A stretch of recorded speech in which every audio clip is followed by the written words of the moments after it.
Hello and welcome to the IOSH Chiltern branch, and well done for everybody who's got up earlier than our normal session on a Wednesday at 9 o'clock. So welcome. I'm Louise Hosking. I'm the chair of the Chiltern branch and I will be your host for today.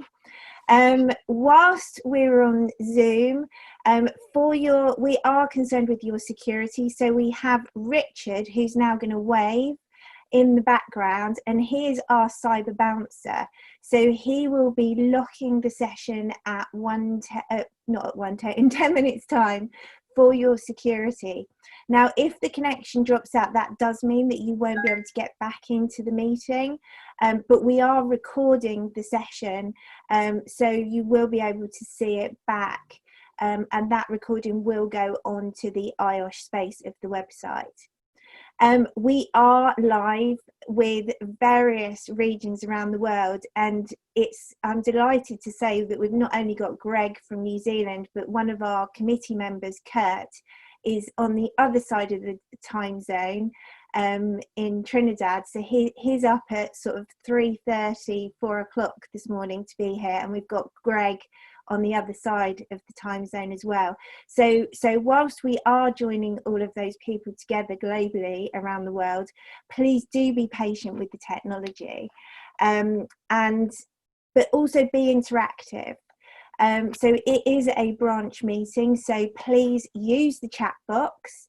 Let us know who you are, where you're from, particularly if this is the first time to a Chiltern branch meeting. We want to hear from you. We will be taking questions via the chat box. If you would like to ask a question, we do ask that everybody keeps their microphones on mute, but you'll be invited to speak after the speakers have completed their presentation. We do ask you to make sure that your full name is displayed, and we kind of like to, rather than having a blank screen, it can be good for you to upload an image as well. So on with today, I'm just going to run through some very brief IOSH news to let you know what's going on and what's changing in IOSH at the moment. I'm delighted to welcome Greg Dearsly, who's the president of the New Zealand Institute of Safety Management, here this morning, and it's this evening in New Zealand. So Greg is going to be talking about what's been going on in New Zealand and their approach to the crisis, and we've had some recent changes and some recent news there, which I know he's going to cover in his presentation. Anybody that's a regular with Chiltern knows that we love social media, so please use Twitter, link us into your communications. All of our current information around what we're doing and what's coming up next is on our LinkedIn page first. And what will happen following the presentation, so my slides, my chair's introduction, and in due course the slides from Greg will go on to LinkedIn first. A recording of the session is being made, but it will only record the speakers and the speaker slides, and that recording will be uploaded onto the Chiltern pages of the IOSH website. So what's coming up and what have we got planned? So anybody that's a regular will know that we've been running these sessions on a weekly basis on a Wednesday since we went into lockdown. And the whole purpose of these sessions is to keep us connected as members. So hence use that chat room and let us know where you are.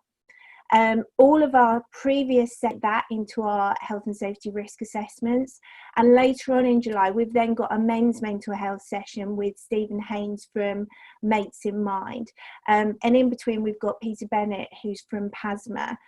We are creating sessions all of the time, so basically watch this space and you'll see those sessions come up.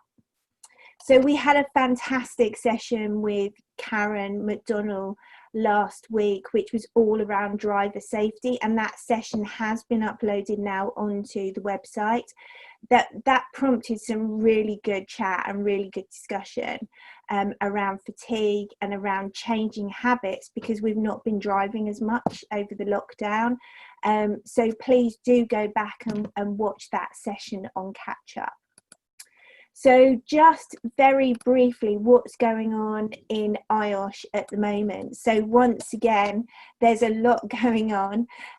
Remember, the weekly Thursday lunchtime in the UK lunchtime webinars are continuing. So the one tomorrow is the role of line managers in returning back to work safely. And remember, all of those previous webinars are accessible on the website.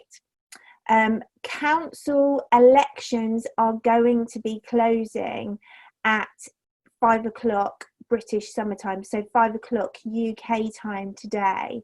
So we've been talking, I know that we've got councillors on the call, so after my introduction, I know Anne's there, so I'm going to ask Anne in particular to have a chat with us about that. But please, if you are thinking about joining council, you have until 5 o'clock British summertime to put your application in. So just heed that deadline, because I wouldn't want you to miss it. I did mention this last time, but it's a really good guide. So the BSI have published their guide, their safe working guide, for free, and so I just thought I'd put that link up there again. IOSH have got a number of modules and support pages that are constantly being updated around COVID-19. So there's actually an e-learning back to work module, which if you haven't had a look at, take a look at that as well. One of the changes that has happened, so there's IOSH at the moment, if you've been in IOSH for a while, you'll know this, is that the website has gone through quite an extensive upgrade over the last couple of years. And there's even more sort of tech data information going on behind the scenes. So you are now able to go into your profile and alter your profile online. So currently, which is something we're all working on as well, is that you can only be affiliated with one branch at a time. But if you like what you see with Chiltern and you've decided that actually Chiltern is the place to be, you can actually go online now and you can change your branch to whichever branch you feel most suits you. And I think while we're going virtual, there really are no boundaries, and I know for a fact on this call we've got people from around the world, so have a look at that if you need to.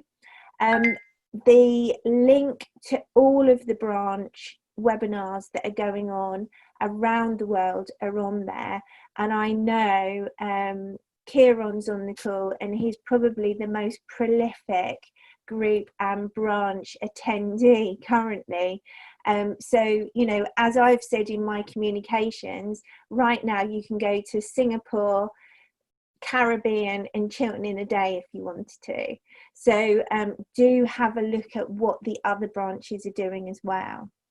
On Monday next week, I'm going to be presenting on an IOSH webinar around mental health. Now, we did run that session in Chiltern, so it's the same session that we ran with Dr. David Gold and Andrew came in. But if you missed that session, Andrew's going to be involved. I'm going to be there in my capacity as Vice President with Coyote, who's another one of the VPs. And it's a session all around mental health and how we support mental health in ourselves as practitioners, and how we can support others as well. So the last session that we did had a really good turnout with some great questions. So do access that if you need to. Always. So I'm going to go to Anne. Are you still on the line? So I'm just, because I'm very conscious that council elections are closing at 5 o'clock. It's great that we've got Anne on the line. So Anne, I'm going to hand over to you. Do you want to sort of talk about what council means for you, and, you know, why people should be sort of coming in under that deadline if they can? So for the years that I've been volunteering with IOSH, which is 10 years now, at first I viewed council as a body that was there and sort of away from us, and we couldn't get on there or weren't allowed. But I have to tell you all that I would encourage everybody and anybody, if you want to be on council, there are no limits. You don't have to be chartered, which I first thought was the hurdle to get over. So whether you're an affiliate or you're a chartered fellow, please put yourself forward. Council members are there to be a voice for the membership, for the members. We are there to support the members. And I find that extremely, extremely important, because we're also there to ensure that the Board of Trustees are acting in the best interest for the members. So like Louise says, it closes at 5 o'clock. It's a great opportunity. You can get to be inside and be effective for your membership. The final thing I will say is that, and for all members, to get in touch with your council member and talk to them. If you've got any issues, they can take it right back to the room and talk about the issues and support you. So don't be a stranger. Thank you, Anne. So that's brilliant. And Kieran, if you want to just very briefly, because I know people are here to listen to Greg, Kieran, if you could just very briefly give us your experiences of visiting branches, other branches and groups around the world, because I know you've been putting in the Zoom miles. Very simple. As a council member, we're all here, us council members, to represent everybody around the world. Yesterday, I was in Northern Ireland, attended an event in Oman yesterday afternoon. Next week, I'm going to be in the Caribbean. I've been in Hong Kong, Singapore, UAE, Chiltern. I'm looking at Chris. I've been with Chris. I've been with Tudor Williams.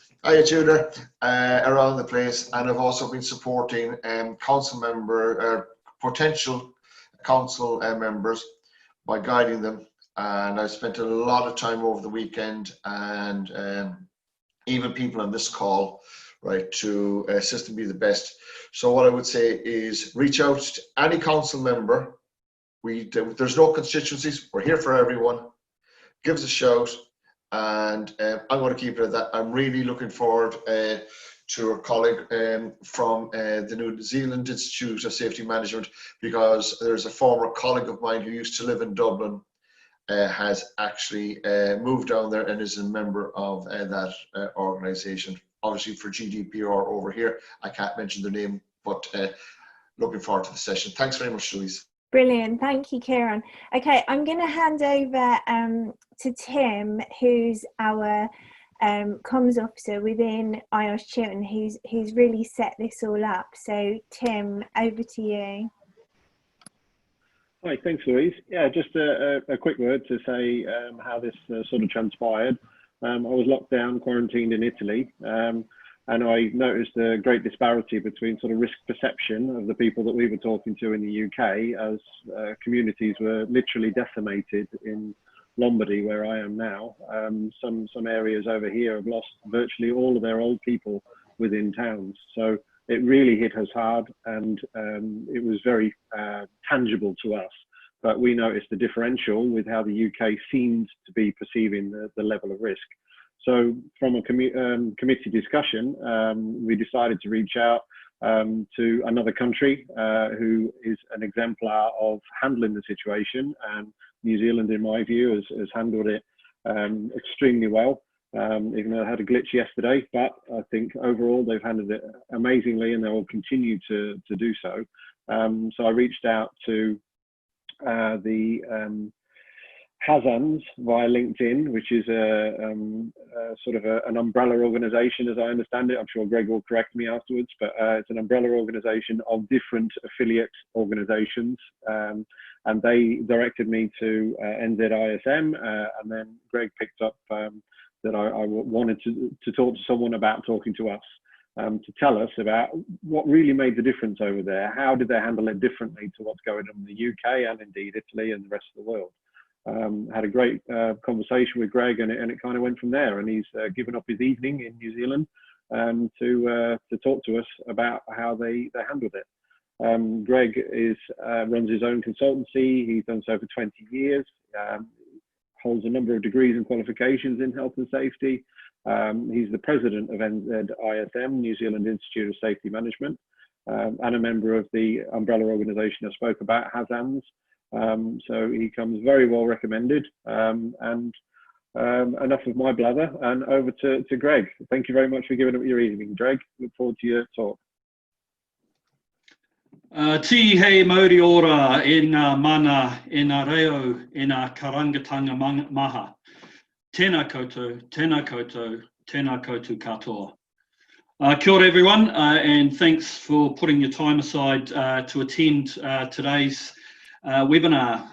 As Louise and others have said, my name's Greg Dearsly, and I'm humbled to have been asked to come and talk to IOSH Chiltern today about, as Tim said, what New Zealand did around the COVID-19 situation. So the introduction that I just gave in Te Reo, the Māori language, was really a recognition just of the discussions that we're going to have over the next 30 minutes or so, and really a greeting and a welcome to everybody on this call. So you know my name, and you know that I'm president of NZISM, but just to give you a little bit more background very briefly. Again, as Tim said, my main role, and the one that puts food on the table, is as a health and safety consultant. Actually been doing that for 10 years. Prior to that, I was in a corporate role in the waste industry here in New Zealand, in various health and safety roles, and was doing that for about another 10 years. So a total of about 20 years in the health and safety field. Yes, president of NZISM. I guess it depends on which side of the fence I'm talking on, but fortunately or unfortunately, I'm only going to be holding that role for another 3 months. I've been in the role now for 4 years and 2 terms, so time for somebody else to have a turn. NZISM is really the equivalent of IOSH, although much smaller. This year we ticked over a great milestone of 2,000 members. So as I say, quite a lot smaller than IOSH, but the biggest organisation from a health and safety perspective in New Zealand. Outside of my work focus, I'm currently helping to raise money for kids in Thailand that have been or have had a rough start in life, I guess, and I do that through participating in cycling events. So in January this year, a group of about 25 of us cycled 800 kilometres from northern Thailand to central Thailand. Each of us had to raise $10,000 for the privilege of riding in the sunshine. And at present, we're also participating. There's about 200 people participating in a virtual ride, which has been set up by the charity. So we're riding every day in June from Bangkok to Khao Lak, again fundraising for underprivileged kids in Thailand. So that's a bit about me, and we'll just get on with the presentation. I guess I'm going to talk about 3 different things.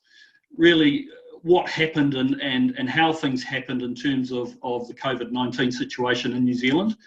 I'm going to touch on leadership, both from a government perspective and a health and safety sector perspective. And then I'm just going to finish off, I guess, with my thoughts on what does this mean for the future of the health and safety profession, and what, if anything, do we need to do differently in the way that we deliver what we do and how we behave and act in workplaces and the services that we provide. So let's get on with it. I guess just to take you through some of the key points of New Zealand's experience over the last 3 months or so. We had our first confirmed case on the 28th of February, which was linked to some overseas travel in Iran. But if we go back a month to the beginning of February, this was when we really first saw any inkling of things having to happen in New Zealand, when our PM announced that we were banning all travellers from mainland China, as that was starting to be the start of this expansion around the world of this problem. As I say, later on in the month, we had our first official case, and it was linked to international travel from Iran. And a few days later, we had our first case of a local transmission when it was reported that a man in his 40s was being infected by the disease from a family member who had recently come in from Iran. So obviously a direct link to international travel there. On March the 19th, all of our border entries were closed to non-New Zealand residents, and those that were arriving still from international locations were required to self-isolate for 14 days. And 2 days later, we announced our alert level system, which was a 4-tiered alert level system, and I'll go through that a little bit later. But we had this alert level system that we're all expected to understand and get used to. I guess another thing that happened at that point in time was that vulnerable people were asked to stay at home, and at that point it was I guess the definition of vulnerable people was those over the age of 70. So we began following our alert level system, and as I said, it was a 4-level system. We actually started at level 2.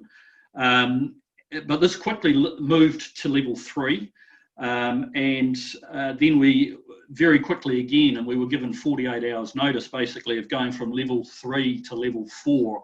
That occurred on March the 25th, and level 4 was effectively what put us all into lockdown, and what that meant was that basically, as individuals, we had to go home. Obviously, we were only allowed to go and do supermarket shopping and seek medical attention and go for local exercise. And so that was the restriction put on most of the population. Yes, we still had people working in what we call essential services. So whether that was the health system, the emergency services system, and a lot of organisations that support those sectors were still able to be at work during that level 4 lockdown. We stayed at level 4 for about 5 weeks, and then we started to move back down to level 3. And on May the 13th, we moved to level 2. And on June the 9th, so just a few days ago, we were back to what we might call normal at level 1. So we had about 13 weeks in some level of lockdown. And as I say, we're back to some sort of normal today. Our first death was reported on the 29th of March, and it was a woman in her 70s.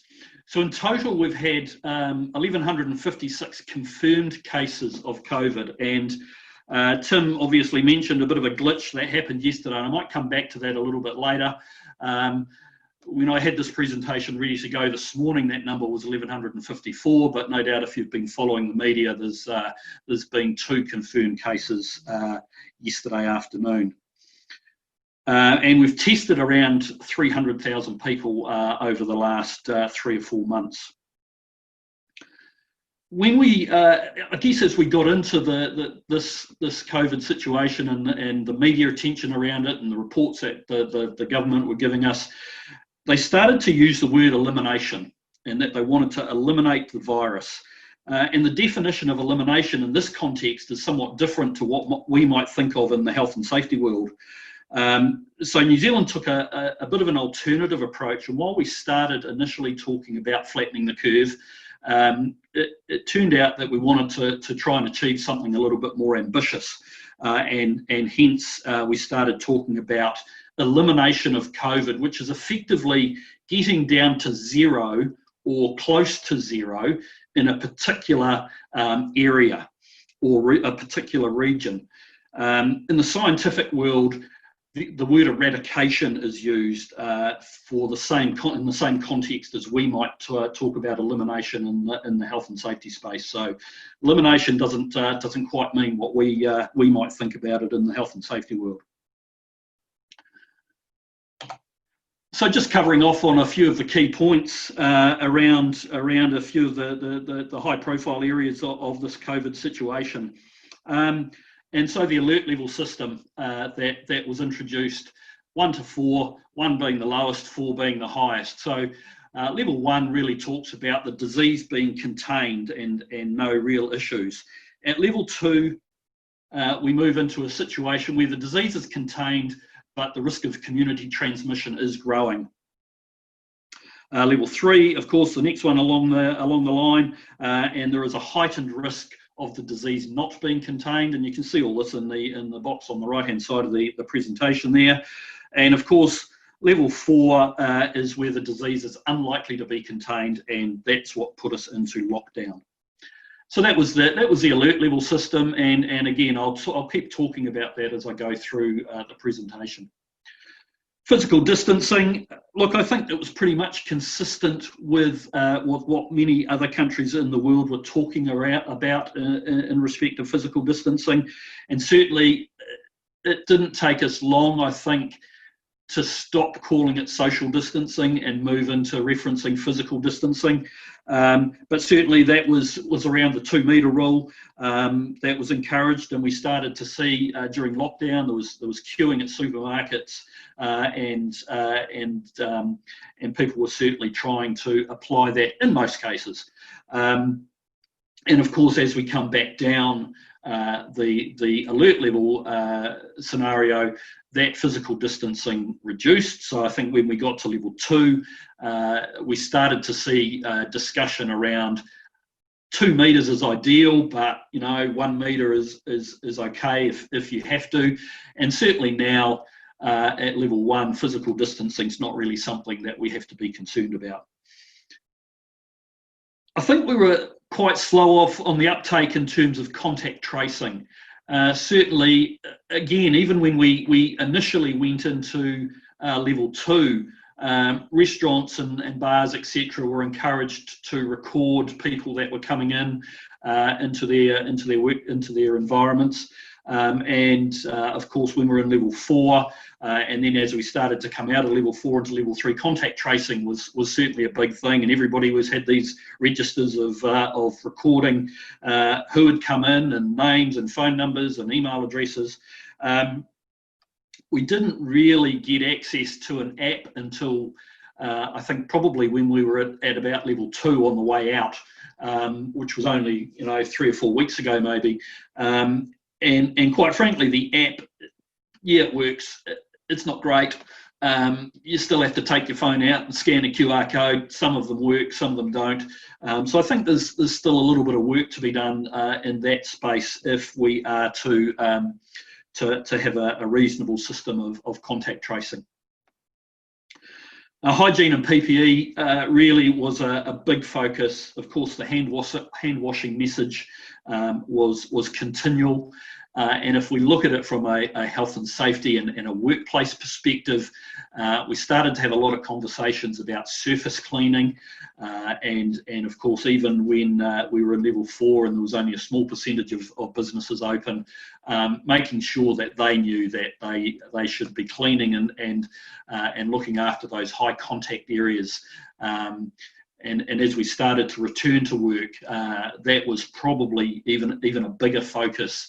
Everything from company cars and vehicles with door handles and steering wheels and dashboard items to machinery, control panels on machinery, smoko rooms, doors, and everything or anything that was a high touch item was really promoted as being somewhere that should be kept hygienically cleaned. I'll just mention briefly about PPE. We had massive problems with the supply, particularly of masks. I mean, masks was not really a big thing. I don't think that the mask situation didn't really come up as a high priority item, because we were really more focused on that hygiene perspective. But obviously, in some areas, masks was really critical. The medical profession, and I'm pretty sure the government had plenty of stock there. But it was everybody else that either thought they had to use a mask at all times or wanted to use a mask that we had some significant issues with the supply of masks and also hand sanitizer. So there was a lot of concern around that. Testing started in its infancy really in January. And it continues today. And as I said on a few slides earlier, we've tested around 300,000 people. And in early May, we were having a peak number of tests of about 7,000 people a day. So that really ramped up quite quickly after we started it and had the right number of testing kits available. New Zealand also, as I understand it, was the first country to introduce this concept of bubbles. And I think I saw something in the news the other day about the UK is referencing the bubble. And this being defined as a group of people with whom you've got close physical contact. So when we went into lockdown at level 4, you could really only associate with those in your bubble. And so basically, if you lived in the same house as somebody, that was defined as your bubble, and certainly there was very small bubbles. Obviously, people living alone, or small family groups, and in other family groups, I know that they took the opportunity of moving, their extended family into one family house, so that there was multiple numbers of people within that bubble, which was okay. But what this meant was that neighbours couldn't meet up. Kids couldn't see their grandparents, couldn't catch up with your mates, and even family members couldn't attend weddings or funerals. Of course, as we relaxed the alert levels, bubbles were extended, and as we are now in level 1, basically bubbles have now been or are now a thing of the past, and they've all been popped. I mentioned the word elimination before, and on the 8th of June, it was announced by the government that we had reached 16 days without a new infection. I think that was obviously affected quite largely by the announcement yesterday. We got to 24 days without a new infection until the most recent situation. And if you haven't seen the news, that was a situation where two women from the UK had come into the country earlier in the month. They had been in what we call managed isolation in a hotel, and were allowed to leave that hotel on what was called compassionate grounds to attend a funeral at the other end of the country. Now, maybe we'll talk about that a little bit later during question time, but the majority of New Zealanders are pretty peeved, and that's probably a polite word, at the handling of this situation by our own Ministry of Health, and how could people have been allowed to do what they did without being tested before they started their travels down from Auckland to Wellington. So yeah, as I say, I think the word peeved is very polite based on what I've seen and heard in the media over the last 24 hours. I believe that there has been they've identified 302 people who could have come into close contact with these two individuals who have been tested as positive. So, as I say, pretty frustrating time to have got nearly a month without any additional cases, and to have this happen was something that was not particularly well received. But that aside, just going back to elimination, and as I said before, our Prime Minister had said that elimination is not about a moment in time, and that there are likely to be more cases in the future, as we've seen. But it does seem for now that we've got to that point of elimination, as I say, 0 or close to 0. And that's what allowed us to move back into the level 1 situation that we've got. And actually that move to level 1 was something that certainly many members of the public and certainly members of the opposition political parties and the business community had been calling for some time, when it started to be obvious that we were on the improve. And really that was due to what we were seeing and what we had perceived to be the impact on our economy. We're now in a situation of level 1. We don't have to do contact tracing anymore. There's no restrictions on movement, and mass gatherings and those sorts of things can resume. And really the only restriction we now have is that the international border is largely closed. We have got situations where there are exemptions for people coming into the country. And I guess the first example of that we heard about was the fact that James Cameron, the filmmaker, is about to start making the Avatar, or the next version of Avatar, in New Zealand. And so many of the people involved in the filming of that have been given an exemption to come into the country. Now they've got to go into a managed isolation situation for 14 days before they can go and do whatever it is they're going to do. But that created some conflict, and it was a bit of a political football, because we've also got next year the America's Cup yachting race, and so there was a lack of clarity really about what the exemption situation was for the sailing organisations from around the world that were going to be participating in that event. So I think that's largely been sorted. This situation yesterday has resulted in all compassionate reasons for travel around the country being removed as an option for now, while the ministry tries and sorts out whatever situation enabled that problem to occur. So I guess turning to really what the government did do in response to this pandemic. And yes, again, regardless of yesterday, it has been seen as one of the best responses around the world, particularly in respect of leadership. And I guess I'd just start off and talk about a couple of points. When we went into level 4, a state of national emergency was announced pretty much straight away, and really that gave the government the opportunity to create one source of truth. They could do things like change laws if they needed to address whatever issues might come up. They could obtain resources that they needed to help us through the process without having to go through all the red tape that they might normally have to go through. Obviously, there was a website with all things COVID. And the Prime Minister and our Director General of Health basically fronted the media every single day at the same time, certainly during level 4 and into level 3 as we started to come out of it. But every single day they were on telly. It became a bit of a regular gathering, whether in workplaces or at home, at 1 o'clock every day.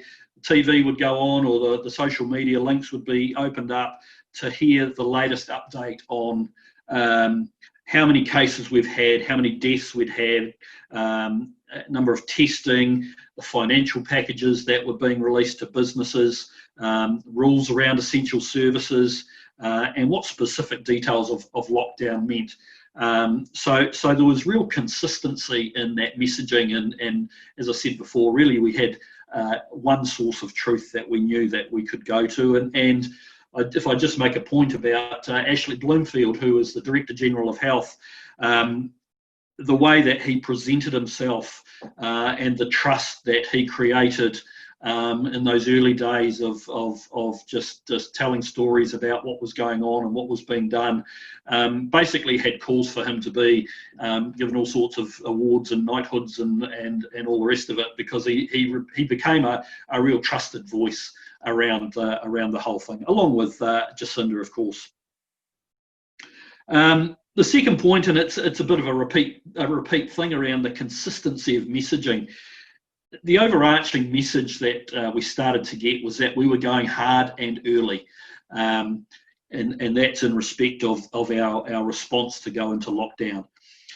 And that sort of extended out when the alert level system started to be introduced.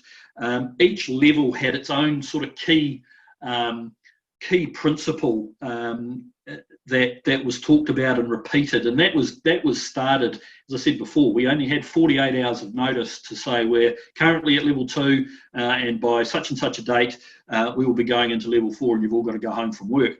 And so when we went into level 4, that hard and early response or message was repeated day after day as being the response that we were having and the why that we were doing this. When we moved back down to level 3, the PM started talking about breaking the chain of transmission, and that we needed to be even more vigilant probably at level 3, because there was a lot more mixture of people potentially going on. When we hit level 2, it changed again, and level 2 was designed to get as many people back to work to address the issues in the economy and to get it back up and running, but in the safest way possible. So the principle behind level 2 was play it safe. And again, these messages were constantly reiterated during press conferences and any TV coverage and internet advertising and the like. And so our latest catchphrase at level 1 is unite for recovery. And it really reiterated that level 1 is still important, that we keep our basic hygiene practices in place, washing your hands and coughing into your elbow and all of those sorts of things. And it has been a consistent theme throughout our response. And along with that has been the message, and this hasn't just been a level 1 thing, but quite a regular message about the team of 5 million. And this was a message coming from the Prime Minister about this really being a combined effort, and we were only going to have success if everybody contributed. And obviously the 5 million is a reference to the population. I guess just to talk about leadership a little bit, and fortunately, or probably unfortunately, Jacinda has had a number of times when she's had to show empathy. And I'll just go through a couple of highlights, and you'll probably know most of these. 18 months or so ago, we had a situation in our farming community, our rural community, called Mycoplasma bovis, which was a disease that affects cattle. And this saw the government pretty much take the same view that they've taken with COVID. They had 2 options. They could either try and eliminate it, or they could just let this disease come into the country and infect the cattle. Now, the thing with this particular disease is it exists everywhere around the world. New Zealand was about the only country that didn't have it. But the powers that be made a decision that they didn't want it. That was the government and the Ministry of Primary Industries and Federated Farmers and those types of organisations. What this meant, though, was that in an effort to try and eliminate this disease, it meant the culling of many thousands of heads of cattle, which obviously has a significant impact on the farming community and their income and their business. So there was an element there where the Prime Minister had to obviously show some empathy with the rural community, being probably one of the biggest in New Zealand in terms of its contribution to the economy. Obviously, I'm pretty sure most people would be aware of the Christchurch mosque attacks, which killed 51 people, and I probably don't need to say too much about that to this audience. I'm sure that everybody is aware of that and has probably seen the images and read the articles and the like about how we as a nation, but also how our Prime Minister dealt with that from a leadership perspective. And I guess more recently we've had the Whakaari White Island volcanic eruption, which another killer, took the lives of 21 people, and again Jacinda was having to step up to the plate and obviously show some leadership around how that situation was handled. And of course now COVID.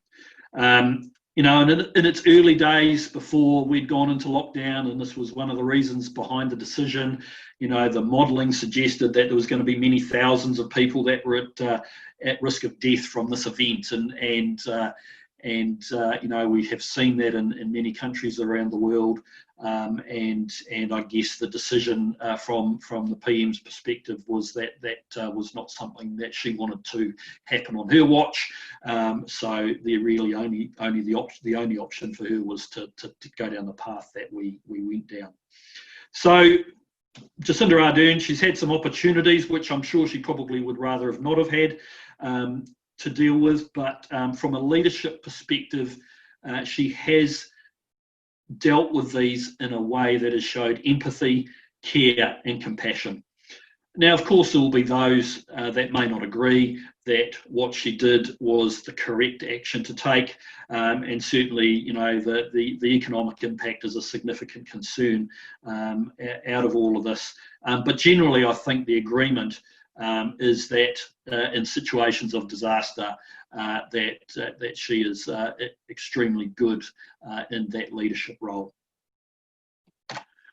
If I turn now to health and safety, or the health and safety sector and the leadership shown from our perspective, and firstly I want to talk about the regulator. They came out quite early and really said that this was a public health issue. It's not a workplace safety issue or workplace health and safety issue. And they said that they were not the lead agency, and that we really needed to take all of our information from the Ministry of Health.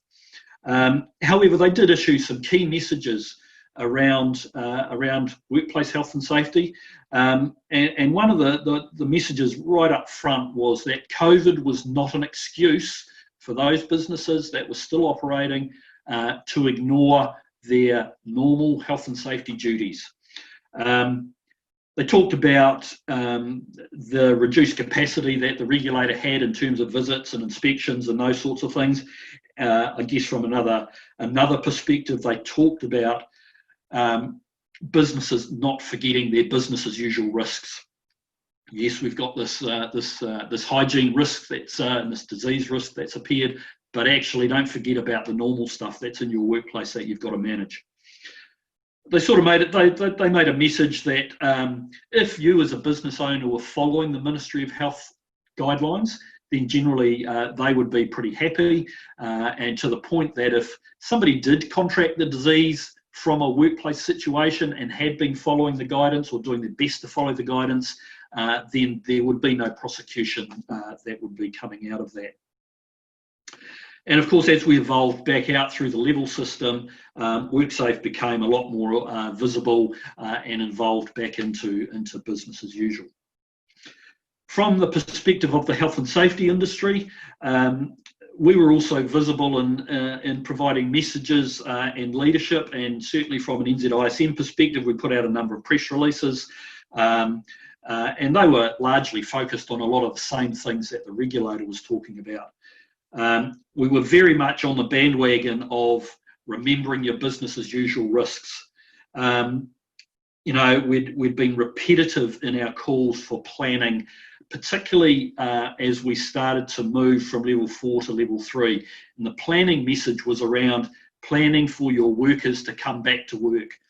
I don't know what it's like in the UK, but certainly when we return to work after our Christmas break, that is a time where we see lots of serious injuries and deaths. And this was worse, not in terms of the outcome, but in terms of the risk. We'd been away from work longer than we normally are at Christmas time. And so that meant that people's strength, if they're involved in a physical job, their strength had probably reduced, or their muscle memory might have reduced, and if they're in various repetitive roles. So we really had to put the message across that you need to plan your return to work and how you're going to keep your workers safe when they come back from being away for such a long period of time. You know, looking at machinery and equipment, some of this equipment may not have ever been turned off, and all of a sudden it's been turned off for a minimum of 5 weeks. And so we had to think about doing pre-start inspections and all of those sorts of things before we allowed people back into the workplace. I think Louise might have mentioned this earlier in her introduction about upcoming IOSH things, and certainly mental health and anxiety was a huge area of risk. And I guess the message there was everybody will have had a different experience during the lockdown period particularly, and that leaders and organisations really had to understand that people will be in a very different place from a mental health perspective. You know, people in their family may have lost jobs, people in their family may have become sick. People might not have wanted to be at home for 5 weeks without having to go anywhere. They would have much rather been back at work. On the flip side, I guess there was a bunch of people that had a great time in lockdown and not having to be at work and still being paid for it. And I guess also, you know, the risk and the impact on individuals of the risk of domestic violence, you know, that was certainly an area that was considered as something that was at heightened risk during lockdown, and the impact on mental health that can bring. And I guess the other thing that we thought about too was, with all of these new controls that we've had to put in place to deal with COVID, does that introduce any other risks associated with people doing work? So those were some of the leadership messages that we were giving from the health and safety industry. I want to talk a little bit more specifically about some industry bodies that really did some good stuff in terms of their leadership, and we've got a number of industry associations, no doubt it's the same in the UK, that support their industries with health and safety plans and strategy and those sorts of things. And you can see some of them there. CHASANZ is the Construction Health and Safety New Zealand organisation. We've got the Forestry Industry Safety Council. We've got ShopCare, who look after the food and grocery sector. And those three, along with about 20 other industry associations, one by one sort of started putting together guidance documents for members of the industry on what and how they should work with taking into consideration COVID controls. And actually what ended up happening was that the regulator ended up endorsing all of these plans as being appropriate for the companies that work within these sectors. And I thought I'd just take a couple of minutes to step through one of them, which was the construction one, and how they, or what they put together. And it's very, very brief detail and very high level, but really these plans covered off on 4 key areas. And I've mentioned the first one a little bit already, which was about planning. And if you think about a construction scenario where you've got people coming back to work. They've had 2 days to sort themselves out before they got told to close the site down. So we had to make sure, or the construction sector had to make sure that before they started work, they were checking scaffold structures for safety. They were checking precast concrete props, checking plant and equipment and machinery before the workers came back into work, and just really making sure that the workplace was safe for people to return to work, and doing that before the workforce started to come in through the front gate. The second point was really about that process of getting in the front gate, and so now we've got situations of contact screening that we have to do. So if you think about a large construction site where you've got multiple people working there, it almost could have ended up looking like a supermarket queue with 30, 40, 50 people having to go through the gate and signing the register and washing their hands and doing those sorts of things. So it was about making sure that those workplaces were able to cater for those things at the front door. The third area was really about business as usual and working, and what are the factors that have to be considered if we've got an active construction site. And they put into place things like setting up certain areas that, you know, only that bunch of people could be working in that part of the construction site. So almost creating their own workplace bubbles, and different bubbles couldn't interact with one another. Thinking about putting people on split shifts or starting at different times and finishing at different times.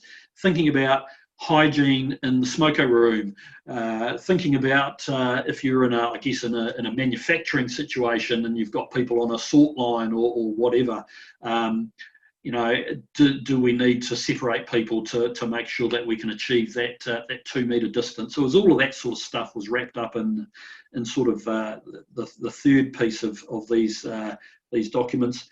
And the fourth bit was something a little bit different, and it was about educating staff on how to leave the site and make sure that they're not going to take any potential contamination home with them.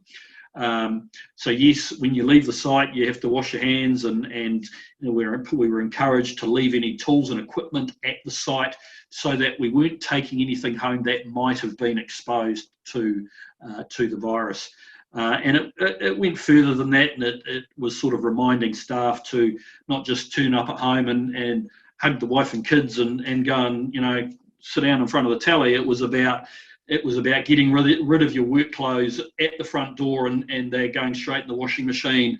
It was about washing your hands and showering, and then maybe you can engage with the family or do whatever it is you do after work. So it was really about trying to contain any potential risk that might have occurred in the workplace to the workplace, and trying not to transfer it to the home environment.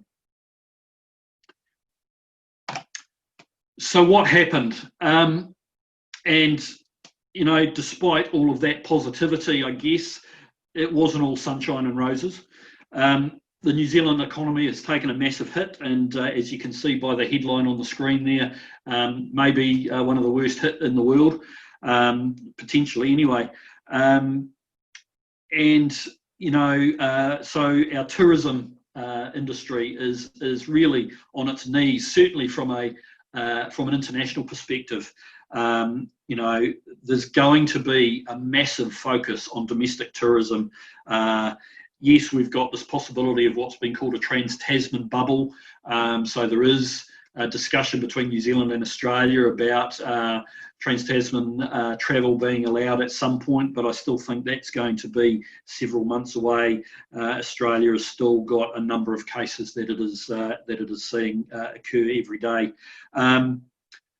Air New Zealand has announced they're not likely to be flying internationally to any great degree until 2021.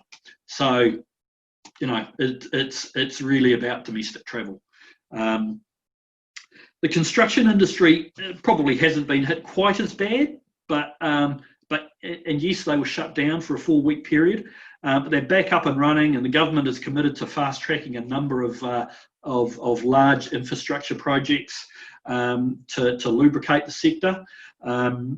One of the issues we did have was that a lot of workers in the construction space were not from New Zealand, and so when COVID hit, they all went home, and so, you know, getting workers from New Zealand back into painting and decorating and steel fixing and scaffolding and many of the other trades which had traditionally been done from overseas sourced workers is going to be difficult, because for whatever reason Kiwis tend not to want to do some of that work. So that's a situation that's going to have to be worked through. Hospitality, a little bit like tourism, very badly affected by the lockdown. But even if restaurants were able to open in level 3, you know, the social distancing criteria meant that their ability to cater for large numbers of people had been severely reduced. And of course, the events sector, no rugby, no concerts, no shows. We cancelled the 12-month remembrance event for the Christchurch mosque attacks. We cancelled our Anzac Day celebrations. Yes, if you're a rugby fan, I think we might have been the first in the world to get going again. And we had a round of a local rugby competition start on Friday night, and we had a full 40,000 capacity crowd at Eden Park on Saturday. So that's starting to happen again.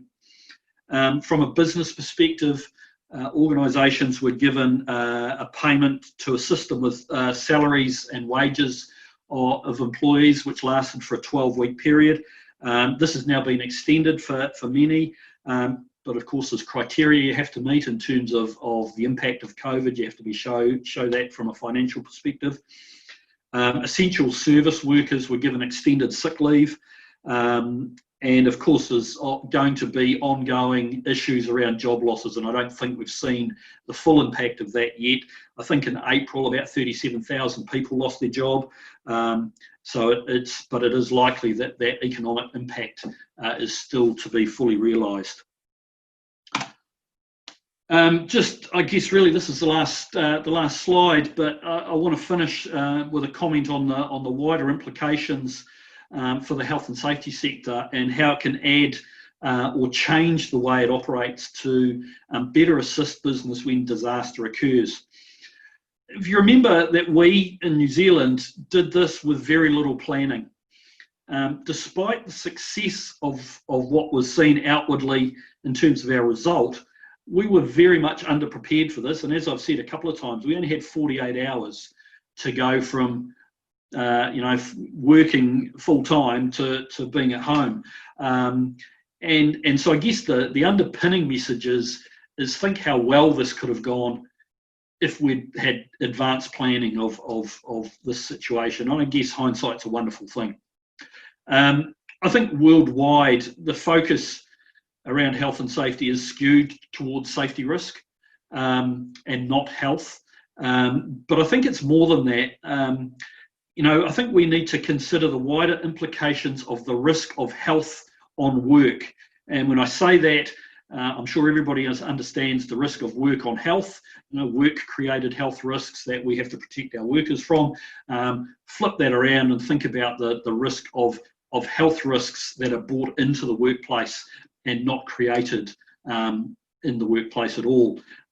So I think we have to think more widely about that, and obviously the risk of disease coming into the workplace is an area that the health and safety sector and the generalist profession needs to, I think, get a little bit more up to the play with.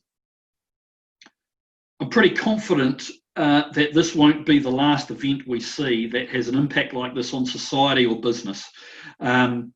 It may not be a pandemic. It may be another terrorism event, and I don't think I need to say too much about this to this audience. It may be a weather disaster or an earthquake or a water shortage, and I put that in there on purpose because we're in the middle of COVID, but our biggest city in New Zealand, Auckland, is currently in the middle of probably one of its worst water crises. our water supply dams are at less than 50%, where they're normally at about 75%. So I guess it's how can the health and safety profession guide businesses to think more holistically about business continuity and recovery following situations of uncertainty. I guess the last thing I want to comment on is our ability to be better leaders, through the use of enhancing our soft skills. Now, actually, I don't like the term soft skills. I prefer essential skills. And there's absolutely no argument that the health and safety profession needs the technical skills that we have.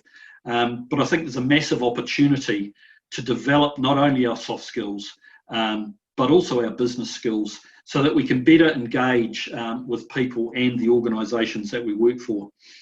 And whether that be that we become better at influencing, curiosity, cultural intelligence, or being vulnerable, or from a business perspective, if we improve our financial literacy, our strategic thinking, our communication, or our project management skills. And I know that IOSH has recently released its new competency framework, and many of those things I think are probably contained within that framework, which is great. And I guess my final comment really is as the saying goes, disaster is the mother of opportunity, and we really need to consider what opportunities do exist for our industry to help business perform better in terms of their own health and safety performance. So that is the presentation, and I guess I'll just hand it back to Louise. Thank you, Greg. That was fantastic. This is where everyone's giving you a round of applause, but you can't actually see it.